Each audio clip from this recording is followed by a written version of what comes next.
Boa noite a todos, sejam muito bem-vindos. Meu nome é Márcio Rabelo, eu sou professor associado da Fundação Dom Cabral e hoje eu represento aqui também o Instituto SAB, um grande parceiro da FDC e que juntos são os responsáveis por viabilizar a primeira edição do BASE.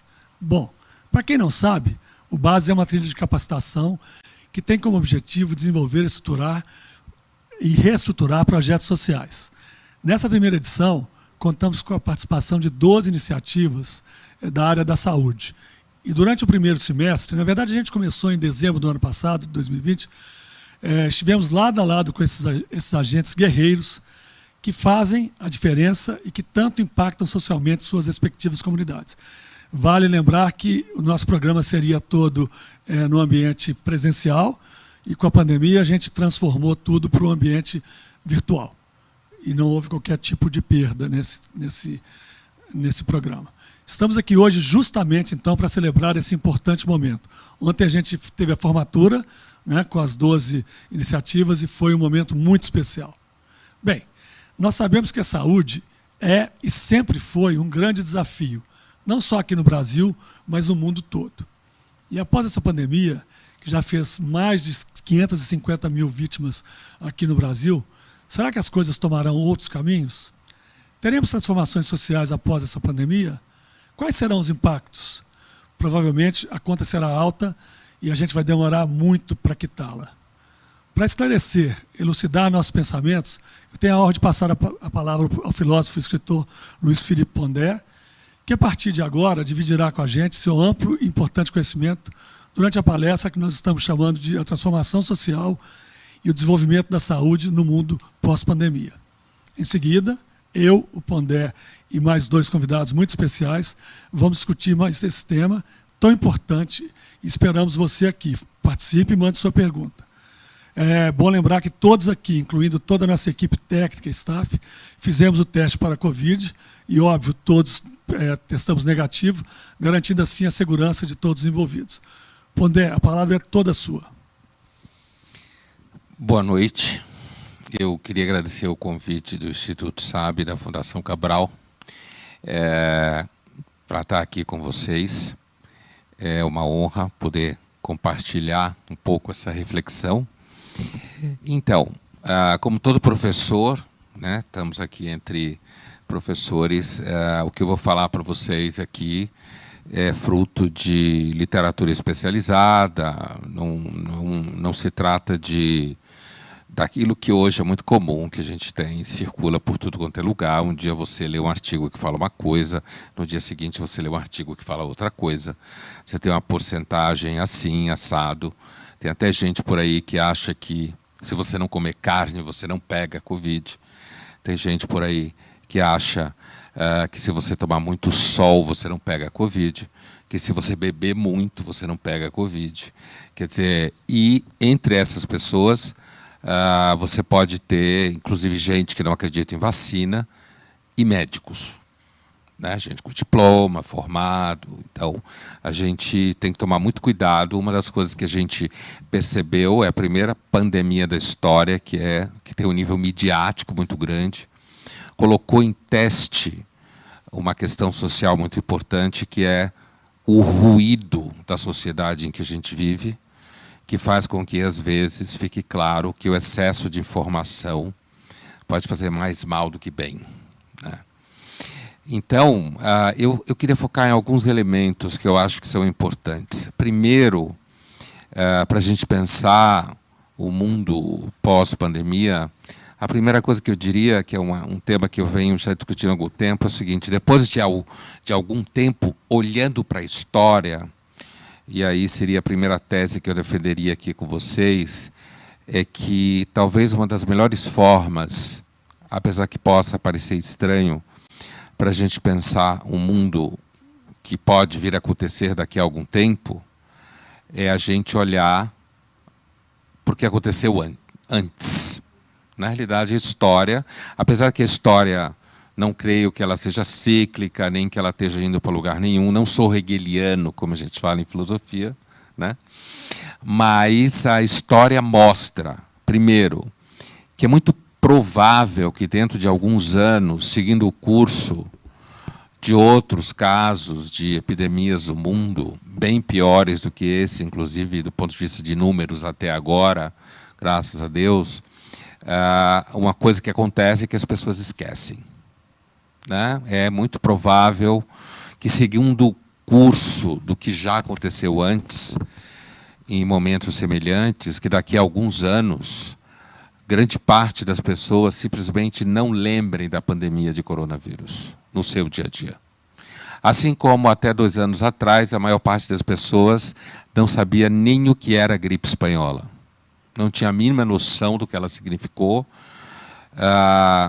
E, portanto, fora aqueles que, claro, tiveram perdas, e isso é inesquecível, cada vida é um absoluto. Eu estou falando em termos sociológicos e históricos, né, desse ponto de vista.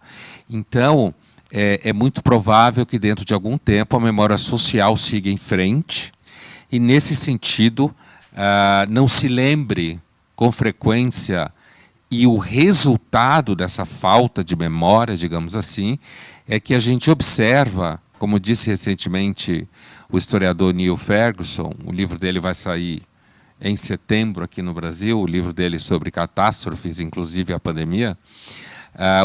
O que acontece com frequência é que a gente acaba aprendendo pouco com esses episódios. Quando eu digo a gente, eu me refiro à sociedade enquanto tal. A gente aprende tecnicamente, a gente aprende medicamente, digamos assim, né, no caso da velocidade com a qual a gente produziu vacinas, por exemplo, mas a gente não retém uma memória prática muito evidente. Uma das grandes falhas que aconteceu durante essa pandemia foi a burocracia médica em geral, na maior parte dos casos, ela funcionou muito mal. Dos estados, a burocracia médica associada à OMS, os resultados, as tentativas de comparação entre o que acontecia no Brasil e o que acontece na Nova Zelândia, quer dizer, na realidade, a gente tem quase uma casuística que mostra que você tem países muito ricos, que no começo foram muito mal, mas quanto mais desorganizado é o Estado e a burocracia do Estado, quanto mais pobre quanto mais corrupção tem, e a gente sabe que a área da saúde agora ficou na moda por conta da CPI, mas a área da saúde é uma das áreas onde tem maior nível de corrupção. Sempre foi assim no Estado, porque lida com um produto que é um produto nobre, que é a saúde, que é o risco de morte, são muitas vezes medicamentos caros, são equipamentos caros.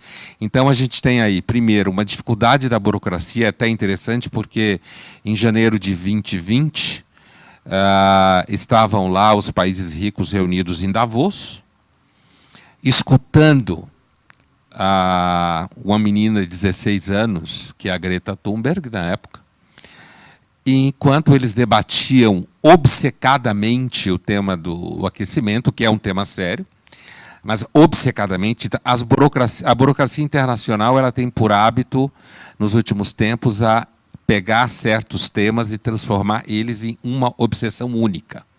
Enquanto isso estava acontecendo, o coronavírus já estava na Europa, já estava matando gente na Europa, já estava viajando de avião a jato, já estava circulando pelo mundo, e, no entanto, ainda se achava que aquilo não era tão importante. Então, essa coisa que eu queria deixar claro, que eu acho que é importante, que a literatura especializada sobre isso, é a burocracia médica dos países internacional funcionou muito mal. Ela respondeu muito mal, confusamente, inclusive porque, aí também é uma questão de 100 anos atrás, 102 anos atrás, mas mesmo se a gente pegar casos específicos de epidemias localizadas, como a epidemia de Hong Kong, ou a epidemia do período do festival hippie dos Estados Unidos, ou se a gente pegar no período do Eisenhower, que foram epidemias que aconteceram localizadas, né, depois da gripe espanhola, a gente tem recolhido e de conhecimento dos profissionais de saúde e daqueles que regem a burocracia da saúde nos países, muito poucos elementos. Então, a verdade é que é uma das coisas que a pandemia de coronavírus mostrou, além desse problema operacional da burocracia dos estados e a burocracia internacional, é a pobreza de uma memória epidemiológica ativa, certo? A memória epidemiológica ativa que tememos que essa perda de memória epidemiológica ativa se repita em relação à pandemia de coronavírus. Por quê? Porque, além do fato de que não é um território, digamos, eu estou me referindo à epidemiologia enquanto tal, não é um território de grande interesse do capital médico, de saúde, de pesquisa, certo? Então, isso acaba fazendo com que, durante períodos de normalidade, digamos assim, né, onde não há nenhuma crise epidemiológica muito grave, durante esses períodos, normalmente, o assunto não merece muita atenção, assim como a área da infectologia. Quem vem da medicina, que trabalha com medicina ou que estudou medicina, sabe que a infecto é, digamos assim, um dos primos pobres da medicina, né? É uma carreira que normalmente não gera projeção, a menos em momentos como esse que a gente está vivendo. Normalmente não gera projeção, não gera uma carreira financeiramente especialmente rentável, gera pouca exposição pública, fora o momento que a gente está vivendo, né, de crise que a gente está vivendo.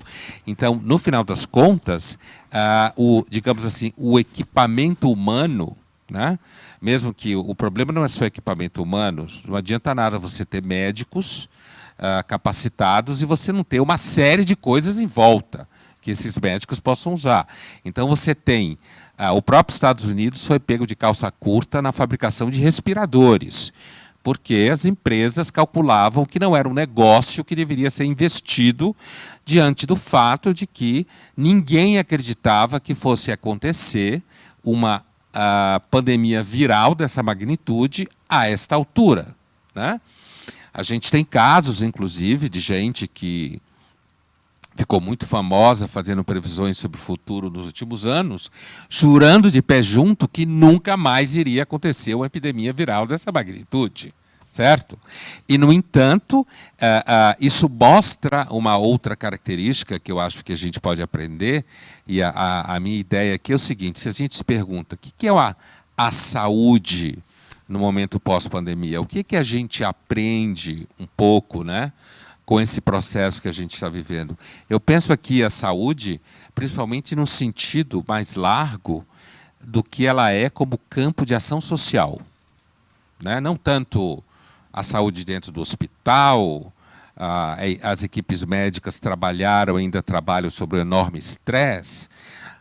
A gente sabe de muitos médicos que tiveram que sair de casa, hospitais que alugaram andares inteiros de hotéis para poder separar os médicos das suas famílias, né?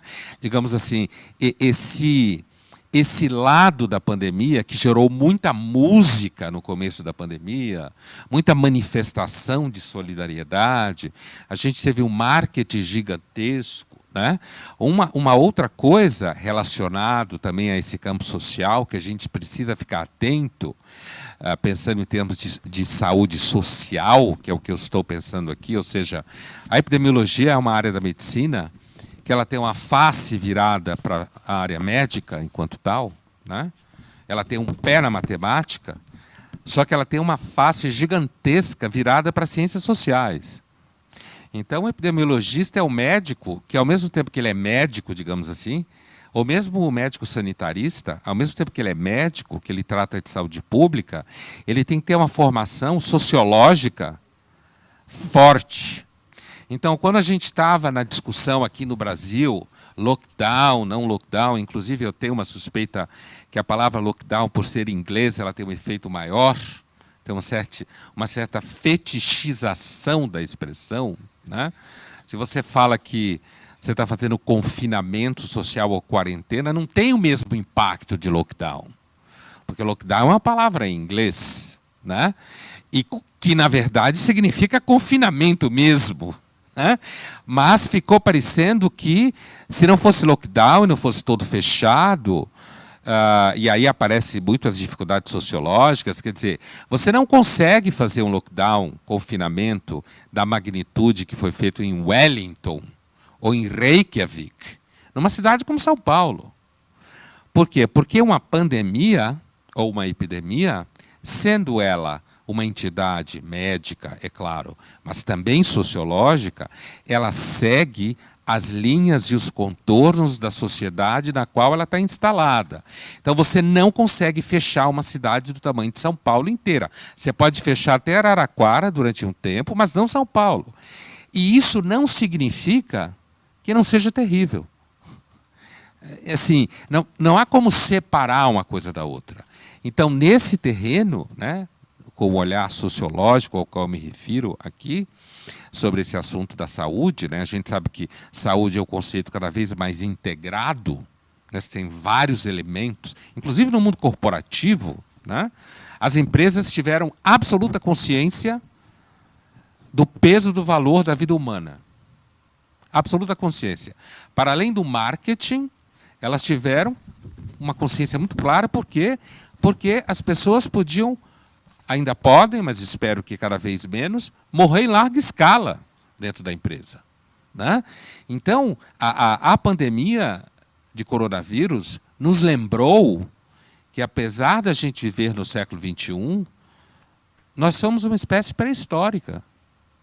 A gente morre de seres invisíveis. Uma pandemia dessa magnitude, ela impacta diretamente o contrato social. Ela está diretamente vinculada ao contrato social e, portanto, uma das coisas que a gente observa olhando para a história, e a gente tem que ficar atento quando a gente pensa, então, o que é o mundo pós-pandemia? Eu falei no começo, eu acho que o mundo pós-pandemia, ele será, em alguma medida, bastante parecido com o mundo como era, certo? E, inclusive, provavelmente pelo fato de que ele deverá começar a acontecer sem que a gente perceba que ele está acontecendo. Aliás, ele já está acontecendo. O trânsito de São Paulo já está voltando a ser igual, os serviços, se você tirar naqueles lugares onde se faz teste, principalmente quem trabalha com audiovisual na frente de câmera, porque tem uma difusão pública muito grande, uma atração muito grande nas redes sociais, né? Se você coloca pessoas em risco na frente das câmeras, parecendo que está colocando pessoas em risco. Então, tudo isso tem muita atração nas redes sociais, mas uma das coisas que a gente observa na história das pandemias é que o aprendizado moral, que era aquele que no começo se falava muito, ele não existe nas pandemias. Não acontece. A humanidade, ela não muda. Ela não muda. A gente continua com os nossos defeitos e as nossas qualidades. Uma das qualidades que a gente tem é que a gente aprende gestão de crise. Isso a gente pode reter. Na medida em que isso impacta a cadeia produtiva, a gente consegue reter isso melhor. A gente aprende desenvolvimento técnico. Mas, por exemplo, uma coisa que ficou muito clara para todo mundo, falando aqui nós no Brasil, números altos de mortes, as pessoas se tornam simplesmente desinteressadas por grandes catástrofes. As grandes catástrofes são monótonas. As pessoas sofrem quando você tem perdas muito perto de você. Aí a gente sofre. A gente, quando tem uma pessoa muito próxima de nós, tem gente que nem acreditava na pandemia até ter alguém que morreu na família. Achava que era tudo invenção. Invenção dos chineses, né? Sei lá de quem. Então, assim, se a gente pensa, o que a gente pode, talvez, aprender que sobre dessa pandemia? Primeiro, a gente teria que aprender muita humildade em saber que nós não aprendemos tanto com a história quanto a gente devia aprender. Aliás, o próprio Hegel, que eu citei no começo, né, o grande filósofo Hegel da dialética hegeliana, que achava que a história tem um sentido, né? Ele mesmo era o primeiro a dizer que uma das coisas que a gente mais aprende com a história é que a gente não aprende com a história, né? Então, isso é importante quando a gente está falando de saúde. Por quê? Porque saúde é, antes de tudo, prevenção, diagnóstico e tratamento. Eu estou usando aqui categorias da medicina para falar do lado da saúde que tem a ver com a dimensão social, sociológica, saúde pública, lidar com isso. Eu não vejo, infelizmente, e não sou eu, nenhum grande sinal de que vai haver nenhuma grande mudança no mundo depois da pandemia. Eu dou mais um exemplo. Eu lembro no começo da pandemia que se falava muito sobre as vacinas, e todos nós chocados com o que estava acontecendo. No começo ninguém acreditava que isso era o que era, inclusive porque a gente estava acostumado há algum tempo sem ter... Teve o risco do ebola na África, né? Alguns eventos dos anos 60, nos anos 50, mas você sabe, uma pandemia na África, você pode comparar com ataques terroristas.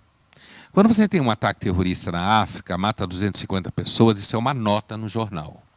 Quando você tem um ataque terrorista em Paris e mata 4, você fica 6 meses falando desse ataque terrorista, né? Então, assim, é a mesma coisa com relação a esses grandes níveis de morte estatísticas, né? O Stalin falava que uma morte é uma tragédia. A estatística de mortes, milhões de mortes são apenas estatísticas. E o Stalin era um miserável, a gente sabe muito bem o que é que ele tinha em mente quando ele falava isso. Então, assim, aprender um pouco de humildade, aprender que a burocracia médica é fundamental. Isso significa que nós, no Brasil, estamos extremamente mal servidos. O Ministério da Saúde, ele funciona, ele é muito complicado, né? A gente sabe que tem desencontros dentro da burocracia do Ministério da Saúde, né? E, nesse sentido, a gente acaba tendo vacinas paradas num lugar e não são distribuídas. E aí, quando... Imagina, uma pessoa pega 2 horas e meia de fila para se vacinar, e ela chega e ela está lá para tomar a segunda dose, então ela só pode tomar aquela vacina, e na hora que chega na vez dela, ela ouve a enfermeira, que não tem culpa nenhuma do que está acontecendo, que não tem mais aquela vacina, né? Depois que ela passou 2 horas e meia, chegou 5h30 no posto de saúde, certo? Que não tem. E quando vai ter não sei, a senhora vai procurar. Eu vi isso acontecer. E muita gente viu isso acontecer, né? Então, a burocracia vai desde o nível alto até o nível mais baixo. E uma coisa interessante é que, normalmente, a grande dificuldade para lidar com esses eventos está no fluxo de informação. Então, está no nível médio. Não é? Então, por exemplo, é muito comum, ao longo dessa pandemia, se botar na conta de muitos líderes de países, sem querer dizer que eles não têm culpa no cartório.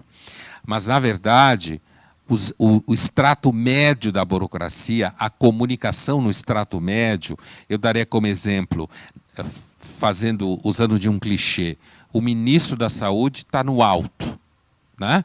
Mas não é só o ministro da Saúde que é o problema é todo o extrato médio que opera dentro da burocracia.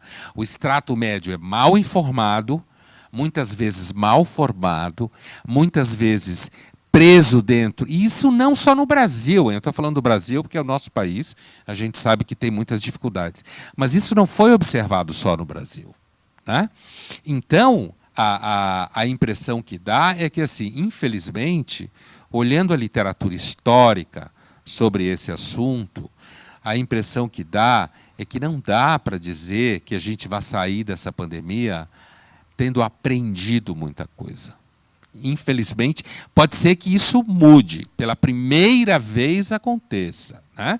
Mas não parece que vai acontecer. E como eu estava dizendo há pouco, né, começando a fechar o meu raciocínio, para a gente conversar, assim, no começo da pandemia falava-se muito das vacinas. chegou-se a se falar que as patentes seriam abertas, né? E tal. A revista Economist, que faz aqueles números em dezembro, há muito tempo, sobre previsão para o que vai acontecer no próximo ano, inclusive no número para 21, eles fizeram até um meia-culpa muito interessante, que foi depois do que aconteceu em dezembro de 19, talvez eles devessem desistir de fazer grandes previsões para o ano seguinte, porque todo mundo deu com os burros na água, né?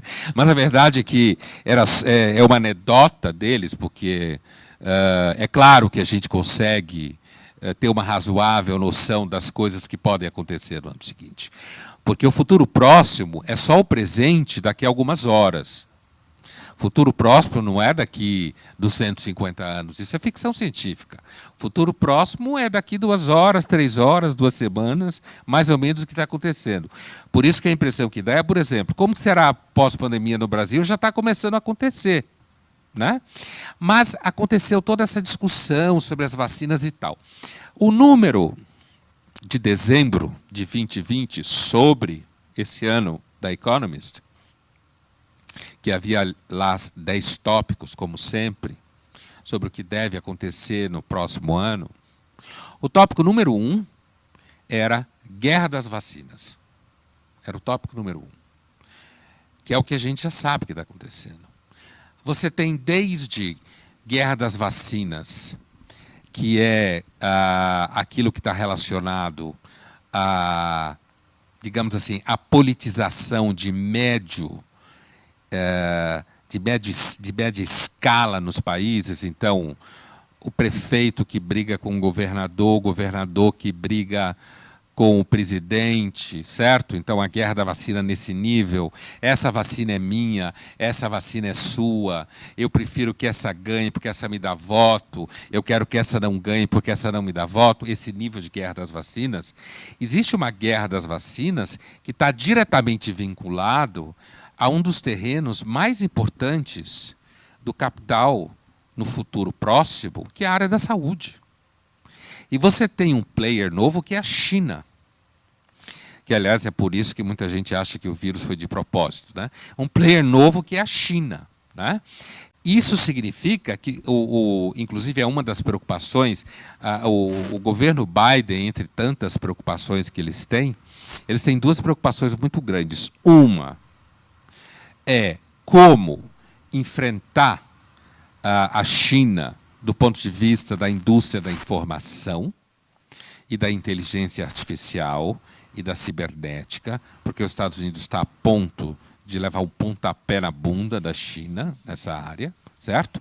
O Biden não vai mudar a política do Trump. Se pensou que o Biden, como todo candidato do Partido Democrata, iria para a China agora com flores na mão. Ele vai mudar a estratégia, mas ele não vai mudar, porque os Estados Unidos não pode se dar o luxo de não perceber que a China está colado no vácuo dos Estados Unidos, na área que tem a ver com todo esse campo das big techs, digamos assim. E uma outra área é o mercado de saúde, que os chineses chamam hoje de nova rota da seda, que é a China disputando pesado saúde. E isso já apareceu na guerra das vacinas.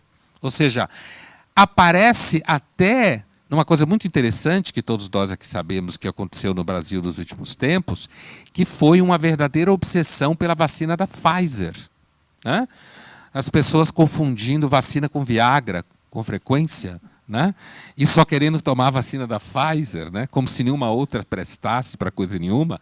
E uma guerra completa e um preconceito gigantesco contra os produtos de imunologia artificial produzidos na China.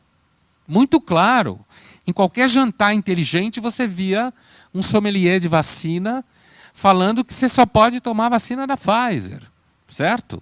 Então, assim, isso que a Economist chamou de guerra das vacinas significa o quê? Significa que, inclusive no terreno das vacinas, que nessa hora, contrariamente àqueles que são contra as vacinas, né, que isso foi fundamental, nessa hora, inclusive, o volume de capital que as farmacêuticas ganharam, e não tenho nada contra farmacêuticas, se não fosse elas a gente não estava existindo até hoje, né, com longevidade, qualidade de vida, nada contra, mas só descrevendo o sintoma não, o fenômeno, melhor dizendo, o dinheiro que circulou e está circulando em relação às vacinas, por isso tem tanta corrupção associada às vacinas, e não só no Brasil, certo?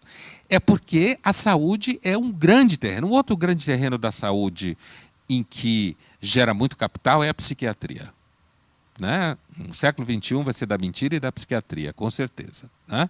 Então, assim, por conta dessa demanda de propaganda generalizada. Então, fechando a conversa para a gente ir para nosso bate-papo, né? A minha fala, então, o que eu queria dizer é isso, olha, humildade e não se deixar levar um pouco pelo marketing, de achar que nós somos uma humanidade distinta daquela que viveu a gripe espanhola.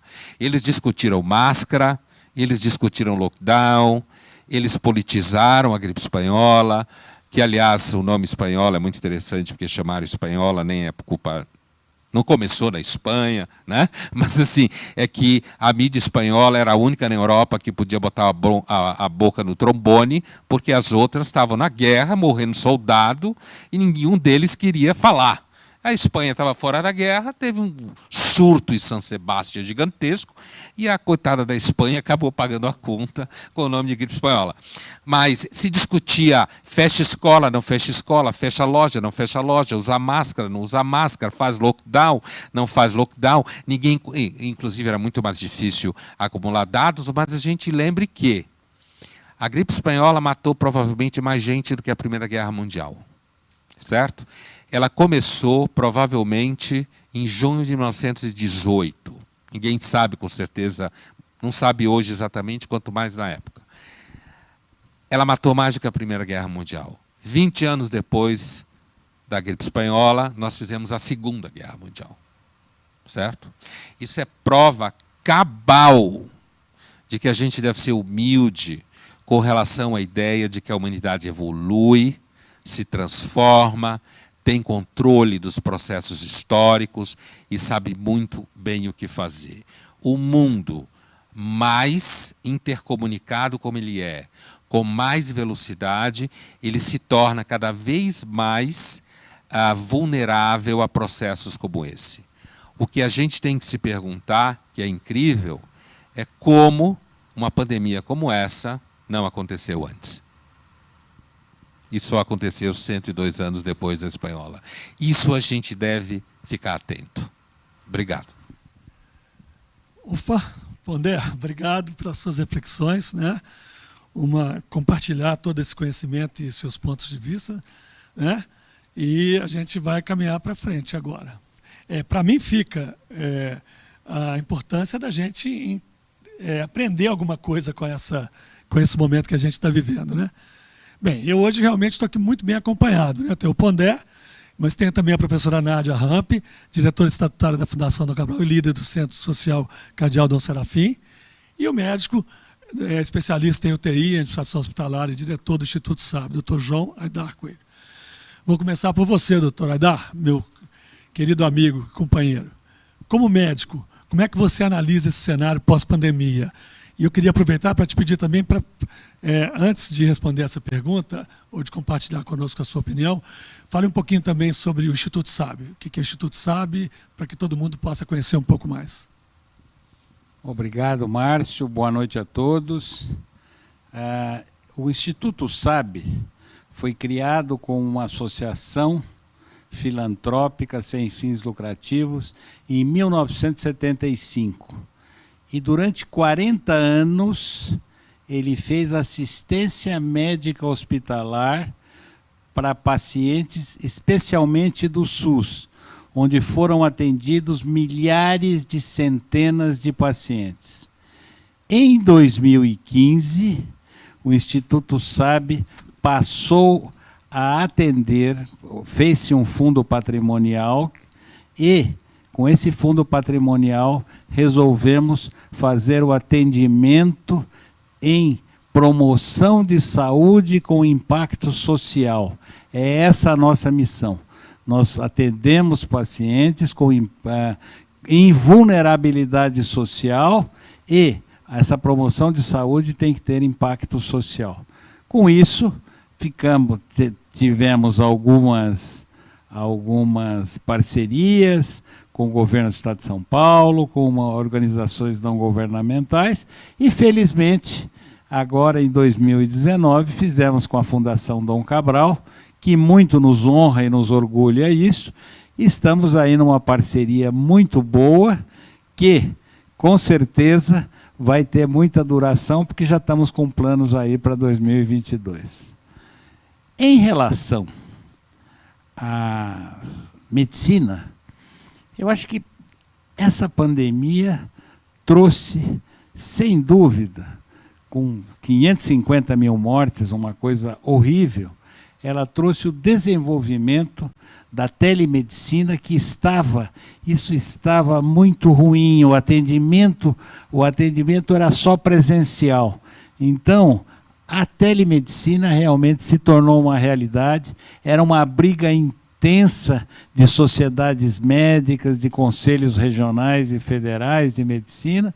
Então, o que eu vejo é que a telemedicina veio para ficar. Em relação ao Pondé, eu gostaria de fazer uma pergunta a ele. A sua explanação foi brilhante, foi elucidativa, foi esclarecedora. Mas eu gostaria de perguntar se algo sobre a eutanásia social, que nunca é falado aqui no Brasil. Nenhuma mídia fala sobre eutanásia social, que na verdade é a mistanásia. Então a mistanásia, na verdade, é uma morte infeliz, ela é uma morte precoce, ela é uma morte dolorosa e o pior, ela é uma morte evitável. Então, como é que você vê, Pondé, a mistanásia hoje no Brasil, tendo em vista toda essa pandemia que dificultou o acesso de pessoas, principalmente pessoas em vulnerabilidade social, a ir para hospitais e até para postos de saúde? Olha, a minha impressão é que ela só reforça o que eu estava dizendo antes, né? Porque se você já tem uma sociedade que segue certas linhas e que você tem uma medicina privada muito cara, né? A gente sabe que a medicina privada no Brasil ela é bastante cara. A gente sabe que existem hospitais muito bons no Brasil, mas que são simplesmente, na maior parte da sua operação, completamente inacessível para a maior parte da população, né?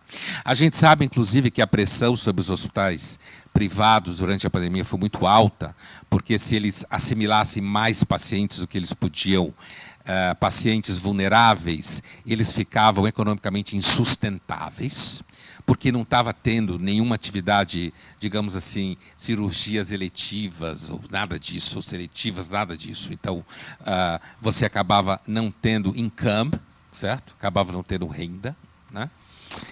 E colocava o hospital em risco.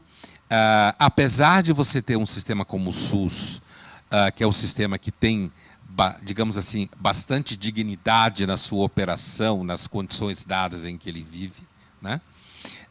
A impressão que eu tenho, doutor, é que sem uma parceria em que você tenha setores produtivos não governamentais junto à saúde, fica muito difícil dar conta disso. Porque a medicina é muito cara, né? Mesmo o cuidado primário não é de graça. E a burocracia, eu falava da burocracia porque isso foi identificado em relação à pandemia enquanto tal, mas a burocracia médica no Brasil, do Estado, funciona muito mal. É um ministério que manipula uma grana altíssima, tem um orçamento gigantesco, o que a gente sabe que atrai todo tipo de vespa, certo? Em todos os níveis do processo. Então, eu entendo que tem esse lado operacional, que a pandemia só deixou mais clara, mas eu temo, né, que essa pandemia tem uma coisa interessante, que assim, existem 4 tipos de processos históricos que normalmente causam grandes transformações em desigualdade social, que tem a ver com o que você falou, né? São 4 processos. Revoluções muito drásticas, como que aconteceu na China, como aconteceu na Rússia. Você tem guerra civil em nível, como aconteceu nos Estados Unidos no século XIX, em que você tem praticamente a dissolução de uma parte do Estado, né? Você tem grandes guerras mundiais que envolvem muitos países e destrói a cadeia produtiva e econômica. E você tem grandes epidemias. Essa epidemia, pandemia, como queira, até agora, não atingiu esse nível. Então, no nível em que ela está, e veja, tudo que eu descrevi aqui são grandes catástrofes.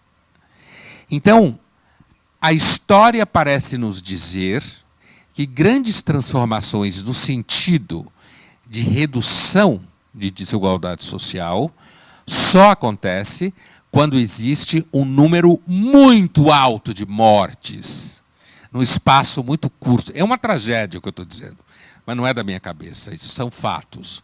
Só quando você tem um número muito alto de mortes, você tem uma destruição da elite local, você tem uma destruição da economia em larguíssima escala, você gera uma desorganização tão grande que aí pode emergir transformações e redução de desigualdade social por um tempo, talvez não contínua.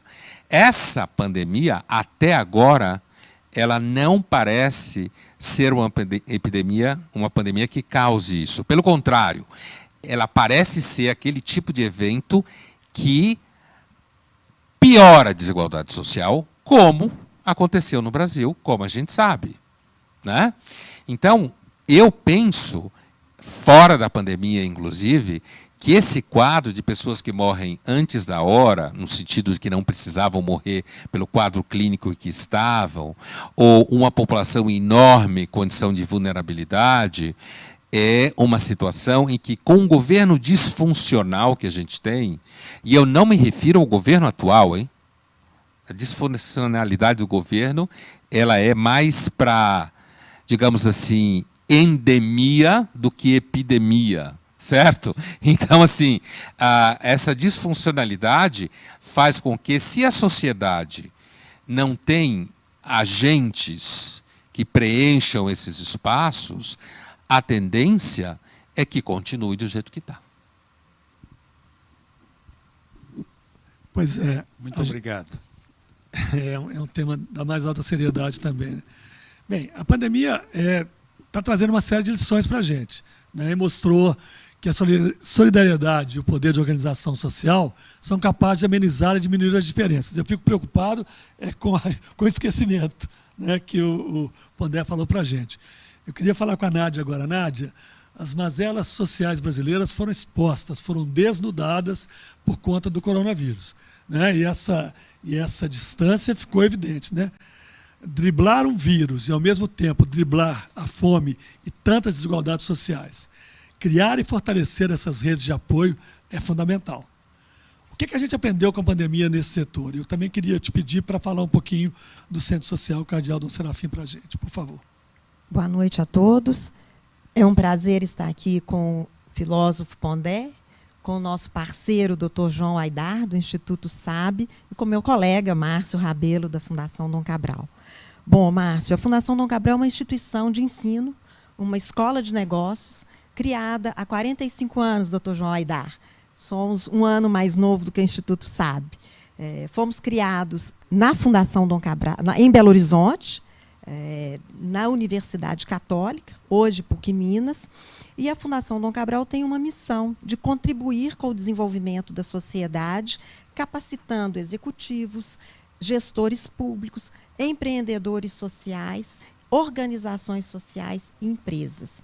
Conforme sempre diz o nosso fundador, a Fundação Dom Cabral atingiu a maioridade, quando ela percebeu que a atuação social ela deveria ir em pé de igualdade com a capacitação de executivos. Se nós capacitamos ao longo do ano mais de 20 mil executivos, nós devemos também capacitar 20 mil empreendedores sociais. Dada a dificuldade, dada todas essas mazelas que já foram colocadas tão bem pelo Pondé, na fala do Dr. João Aidar e na fala do Márcio, fica evidente que a atuação social da Fundação Dom Cabral, em parceria e criando um ecossistema que tenham vários atores, né, e por isso a importância dessas redes para ajudar a mobilidade social das pessoas, capacitar as organizações sociais. O terceiro setor, ele assume um papel preponderante e super importante nesse momento, principalmente as organizações sociais da área da saúde. Foi possível ver ontem, o Márcio bem disse, na formatura de 12 organizações sociais que nós capacitamos, mesmo durante o período da pandemia, em gestão, planejamento estratégico, ficou muito claro que essas organizações conseguiram passar por esse período sendo capacitadas graças à rede e às alianças que se formaram, de forma que as redes elas assumem um papel preponderante nesse momento. Para problemas complexos, dificilmente a gente vai ter soluções individualizadas. Nesse primeiro momento, quando nós vimos uma série de ações emergenciais sendo implementadas por grandes conglomerados, inclusive financeiros, fica muito claro para a gente que é a coletividade que vai conseguir dar conta do tamanho desse problema. E enquanto escola, enquanto uma instituição de Minas Gerais, que está presente hoje em todo o território nacional, eu acho que o que nos cabe, Pondé, é, de uma certa forma, não deixar que tudo isso caia no esquecimento. É diariamente debater com os nossos alunos, diariamente, enquanto estivermos fazendo os nossos mapas de riscos, a pandemia e epidemias não podem ser o último nível da tabela, do Excel. Eu acho que, diariamente, cabe a essa geração que vem vivendo toda essa dificuldade e sentindo na pele que o mundo precisa de ações mais coletivas, é que nós conseguiremos, quem sabe, minimizar todo esse sofrimento. É claro que o que foi perdido, e aqui eu vou caminhando para concluir a minha ideia, o que foi perdido, dificilmente a gente recupera. E aí eu não estou falando só das vidas que foram perdidas, eu estou falando também da necessidade da gente pensar de forma mais coletiva. Obrigado, Nádia. A gente tem algumas perguntas de internautas. Ok, vamos a elas. Uma pergunta do Elton de Almeida Silva. Professor, o senhor acredita que a má utilização do conceito científico também ceifou vidas? Eu passo essa pergunta para vocês três. Vou começar pela Nádia, para ela responder para a gente. Ô, Márcio, olha, é muito difícil, Eu falo aqui pela área de educação. A gente sabe que toda a situação que a gente viveu e que a gente vai continuar vivendo passa pela dificuldade das pessoas entenderem e assimilarem os contextos. Então, num país em que a educação é deixada em segundo, terceiro e último plano, dificilmente a gente consegue dar conta de tudo. O que eu entendo é que os cientistas assumiram um papel preponderante nesse momento, principalmente as mulheres cientistas, que estão aí dominando esse momento e que estão aí na mídia e que estão fazendo um papel maravilhoso. O que eu acredito é que a educação comece a ser tratada no nosso país no local que ela deveria estar. Doutor Aidar? Bom, em termos de saúde, na verdade, o Covid-19 é uma coisa absolutamente nova para todo mundo. Tanto que, se você pegar o tratamento de um paciente há 1 ano e meio atrás, o tratamento precoce, vamos dizer, no momento que ele é internado, você tratava o pulmão, fazia algumas coisas. Hoje você tem fenômeno tromboembólico, que você faz prevenção, você dá muito mais, vamos dizer, condição desse paciente sair, porque, de repente, doentes morriam por algumas complicações que não eram pulmonares, eram outros tipos de complicação. Então, o aparato científico, sem dúvida, ele é evolutivo, ele não é estático e ele está melhorando muito. Em relação a fazer tratamento precoce, em relação a fazer tratamento precoce de A, B ou C, que não tem comprovação científica, isso realmente não deve ser feito. Então, nós estamos falando de teses científicas, do que existe hoje, que está aprovado através das associações médicas brasileiras, americanas e europeias. Era isso. Eu vou seguir aqui, porque a gente tem algumas perguntas. Como você já falou desse tema, eu queria seguir para... a gente tem uma outra reflexão de uma participante. A preocupação com o coletivo que parte da sociedade tem mostrado, ao menos em discursos de redes sociais, é de fato uma mudança que será mantida. Quer dizer, você já falou sobre isso, mas fica essa dúvida: ou após a pandemia tudo isso não terá passado de uma mera moda? Olha,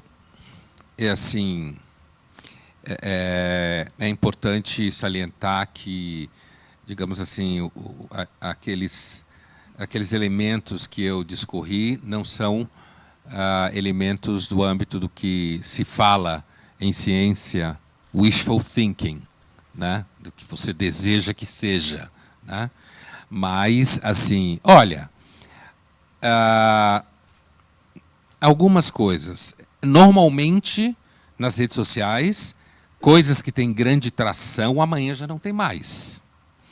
Então, pode, se antes das redes sociais as pessoas, o esquecimento acontecia, inclusive um exemplo de uma tentativa de não esquecimento de uma grande desgraça histórica é o esforço que é feito até hoje por elementos da comunidade judaica para não esquecer o Holocausto.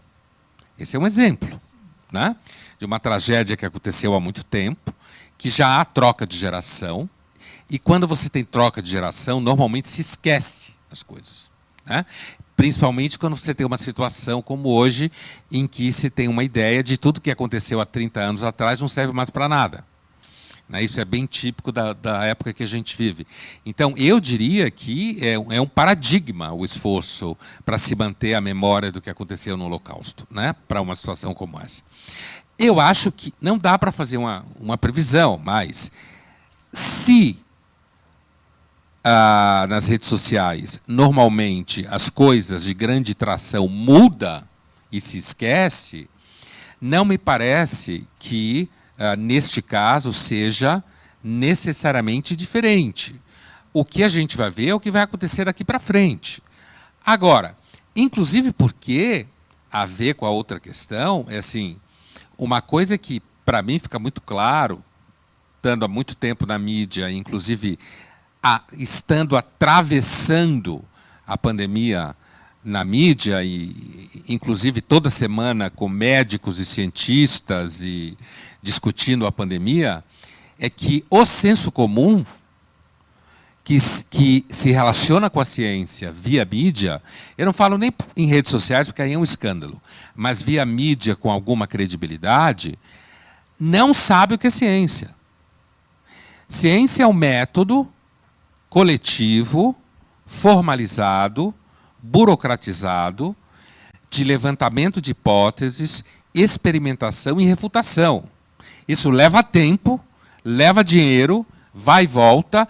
Então, eu escutava outro dia, numa fila de vacina, né, uma senhora que citava a revista Lancet, assim como quem citaria Fatos e Fotos algum tempo atrás, ou a revista Veja, sendo que a revista Lancet é uma revista médica inglesa de altíssima qualidade e que provavelmente, se alguém que não é do ramo lê, não entende nada. Certo? E, no entanto, falar da Lancet, eu lembrei por causa desse caso específico, se tornou uma coisa banal. Então, eu tenho a impressão que todo esse barulho das redes sociais tende a passar. Pois é, muito nessa linha. Eu acho que estou certo de que a sua reflexão, ela mexeu com muitas pessoas, porque a gente tem uma outra pergunta nessa mesma linha, ou seja, né, existe um sentimento de incerteza sobre como será após pandemia. Aí eu passo a pergunta para vocês três. Vocês acham que as pessoas irão realmente rever valores e mudar seus hábitos? E o Pondé, eu estou achando que ele já respondeu. Eu respondo simplesmente a partir da experiência histórica. E a experiência histórica mostra que não. A gente aprende tecnicamente. Por exemplo, quem já estava no ramo do cuidado social pode aprender, que é o que você estava falando. Pode aprender, ampliar a rede de tratamento e cuidado. Mas a população como um todo, eu quero dizer, né, essa que fica nas redes sociais, historicamente, não há nenhum indício de que ela mude e se transforme numa outra... Essa humanidade tem 400 mil anos, é pré-histórica a espécie. Não começou ontem. E aí, pegando um gancho do que você falou, e aí, Nádia, eu percebo que o nosso papel, e aí eu falo da Fundação Dom Cabral, do nosso Centro Social, do Instituto SAB, da nossa parceria, é fundamental nesse momento, porque a gente, ouvindo essas questões, e o Pondé fez uma afirmativa aqui agora que para a gente cabe muito. Nós que estamos conectados com o mundo social, a gente se desenvolveu muito nesse período, né? Eu, pessoalmente, que estou conectado, muito, muito. Então, acho que o nosso papel de fazer, de aproveitar tudo isso, quer dizer, ter um legado, olhar para a pandemia, ter um legado dessa pandemia e não deixar que isso se perca. O que você acha disso? Márcio, eu queria voltar um pouquinho antes na resposta, né, da pergunta anterior, e começando justamente por aí, né, eu começo a ver ali uma luz no final do túnel, principalmente porque nós tivemos um grande número de pessoas afetadas, né? Conforme bem disse, né, o professor Pondé, as pessoas sentiram a doença chegando perto e a morte se aproximando, né? Então, eu acredito que a gente não consegue, é lógico, não é uma mudança total, mas começa a acender uma luz no fim do túnel. Agora, como instituição que tem essa responsabilidade de contribuir com a mobilidade social, a Fundação Dom Cabral ela tem 3 segmentos de atuação no Centro Social, no FDC Centro Social Cardeal Dom Serafim. Nós trabalhamos com jovens em situação de vulnerabilidade, com projetos desenvolvidos para esses jovens, incluindo um programa robusto de concessão de bolsas de estudos, não só na Fundação Dom Cabral, mas também em universidades da graduação. Começamos agora, no período da pandemia, a formatar um programa de concessão de bolsas para cursos profissionalizantes. A gente vê um gap muito grande na educação profissionalizante, na possibilidade de gerar renda rapidamente dentro dessas organizações. Nós temos um outro segmento, que é o segmento que atende empreendedores da base da pirâmide, e aqui nós estamos falando do pipoqueiro, nós estamos falando do cara, da pessoa que vende um churrasquinho. Como que a gente consegue levar uma capacitação mais prática que ele consiga implementar agora à tarde, agora à noite no seu negócio. E, por último, o segmento que cuida das organizações sociais. Então, o que foi colocado luz, o que foi focado em função de toda a pobreza que foi desnudada, a desigualdade, cabe ao centro social e às organizações que trabalham com desigualdade social, com bem-estar, com saúde, se unirem nessa rede. E aí eu volto a insistir na necessidade de formarmos esse ecossistema. Obrigado, Nádia. Eu vou pedir para o doutor Aidar só comentar também esse ponto que a gente falou. Em seguida, teremos a última pergunta, porque o nosso tempo, infelizmente, está esgotando, né? O relógio não para, né? Não tem jeito. Não, sobre o que falamos, eu acho que a humanidade tem memória curta. Esta é uma verdade. Então, mesmo os eventos adversos, ruins, a gente tem memória curta e é muito fácil. O Pondé falou sobre histórico.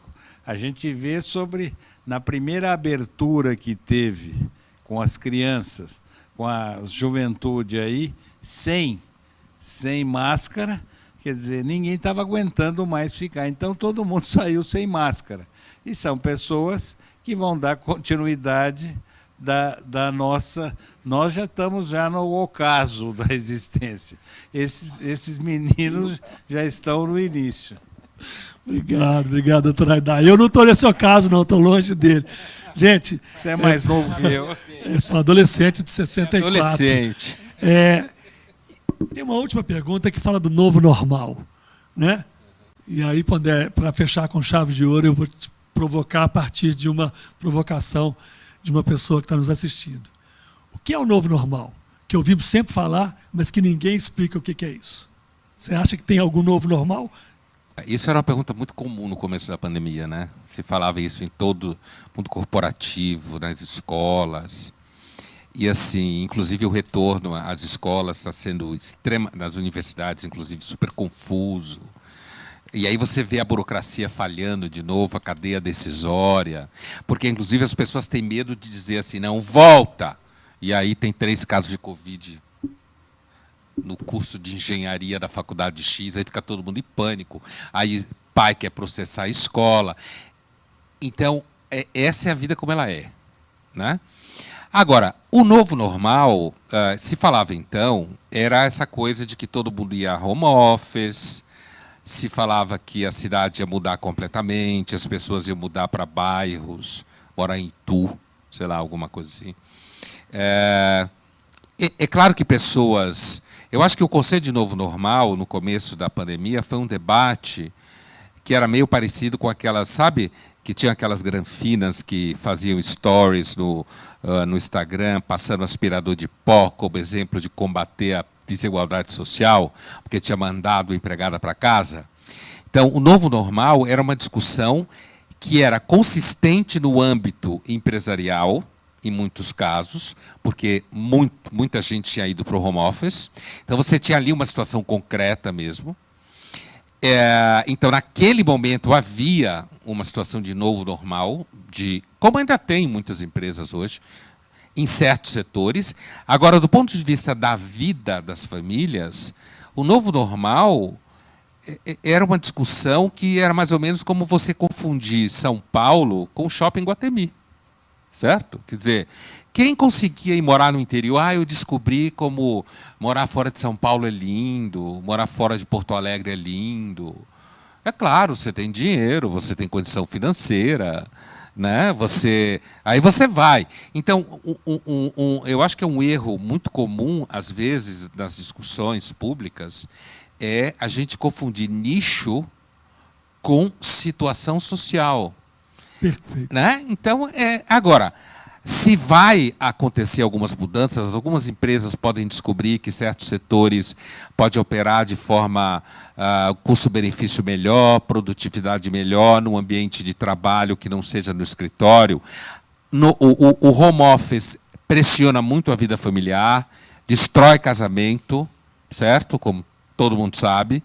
Porque o home office fica misturado, a internet nem sempre é boa, a casa não é grande, um trabalha na cama, o outro trabalha na sala, e tem que fazer negociação para quem vai usar o espaço que não é a cama. Então, assim, o novo normal, eu acho que foi uma expressão usada no começo da pandemia para descrever uma experiência de grandes corporações que, de fato, tiveram, e órgãos do Estado, de mandar as pessoas para trabalhar em casa, diminuir a circulação, foi necessário. Agora, o novo normal, como o mundo será para sempre diferente, acho que aí de novo, uma certa ilusão. No fundo, sabe, eu acho que assim, uma certa... A nossa época sempre tem a impressão que o mundo nunca viveu antes, que as pessoas nunca passaram por dificuldades e que nós somos a cereja do bolo. Ou seja, que a gente não aprendeu com o passado, né? Não, a gente acha que o passado é, sei lá, é sempre uma Brastemp antiga que não serve para nada. Pois é. Gente, ficaríamos aqui mais 1 ou 2 horas conversando sobre isso, mas nosso tempo chegou ao final. Eu queria agradecer muito o Pondé, né, Eu que agradeço. pela sua participação conosco, por essas provocações, por essas reflexões. Obrigado, foi um Nádia, prazer. querida, obrigado pela Foi um sua prazer, presença. Márcio. Foi um prazer. Muito obrigada. Vai dar também. E Muito bom estar aqui. em nome, então, da Fundação Dom Cabral e do Instituto Sábio, eu queria agradecer a todos pela participação, pela audiência e desejar uma ótima noite para todos e que a gente reflita sobre o que foi dito aqui, né? Não vamos perder esse legado positivo que pode ficar para nós. Muito obrigado a todos, boa noite. Muito obrigado. Boa noite. Boa noite.